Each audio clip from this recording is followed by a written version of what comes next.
metric reading ang kailangan ko dito mga boss. Okay. So, comment niya lang dito sa ibaba. Tapos, paksang mapagpalang araw sa ating lahat mga boss. Lalo na sa lahat ng aking mga subscriber.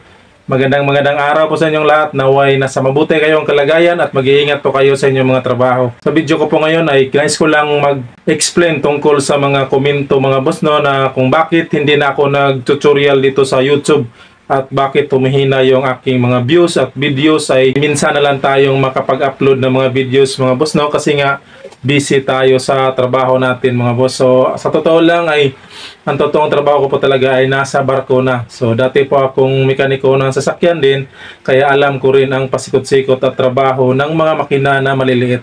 Pero sa pagka ngayon mga boss ay nandito na po talaga ako sa barko at isa po akong maintenance dito, senior mechanic, hindi po ako on board. Okay?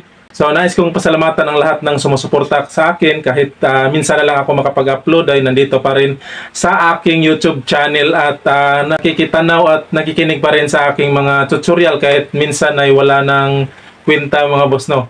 Pero ngayon, dahil sa solid subscriber ko kayo at solid viewers, pati na yung mga silent mga manonood sa aking mga video mga boss no, ay meron akong konting pagsusulit at mamimigay tayo ng cash.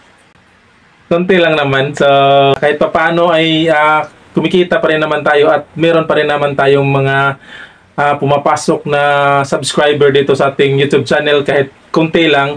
So, dahil sa ganung pangyayari, ay nais kong magpasalamat. At ito mga boss, gusto ko lang klaruhin sa inyo na marami naman tayong tutorial tungkol sa mga pag-reading mga boss no, ng pagsusukat ng mga torque at ng burner, ng micro. So ngayon, para makuha nyo yung ating price mga boss, ay ito yung aking ibibigay na konting pagsusulit sa inyo kung meron ba kayong natutunan sa ating burner na tutorial, yung reading natin mga boss. Metric, alright, nandito yan.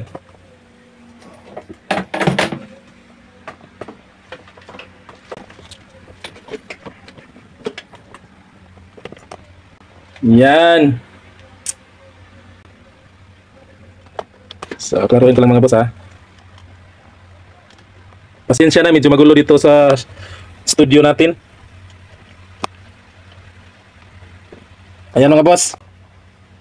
Yan, anong reading yan mga boss? So, mamimigay ako ng tatlong tao na may tamang sagot na tig 1,000 mga boss no. So, sa GCash ko ibibigay mga boss no. So ngayon papakita ko sa inyo ng klarong-klaro tong sukat na to mga boss ha.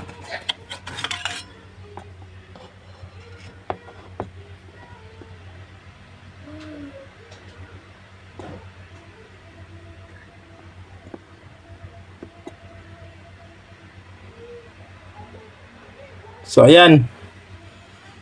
Anong reading niyan mga boss? So, alam nyo naman ang technique at diskarte na dyan kasi meron tayong tutorial niyan. So, kung yung sa mga baguhan pa mga boss, no, ay pwede nyo tignan doon ang ating tutorial din. Yan, tignan nyo ang ating burner skill at ang ating min skill. Yung 0 sa ating min skill at 0 sa ating burner skill. Yan, ipagtapat-tapat nyo ang guhit mga boss. Yan mga boss ha, sa So metric reading ang kailangan ko dito mga boss. Okay. So comment niya lang dito sa ibaba. Tapos paki-share ng video. And then pipili ako mga boss no sa tama na makakasagot dito. So ito lang. Pwede nyo yung screenshot kung ano ang reading dito mga boss na makikita nyo sa screen. Yan yung ibibigay natin na tamang sagot. So, yan, bilang pasasalamat mga boss no. So, kailangan sagutin nyo rin to. Okay? 3 katao mga boss. Alright?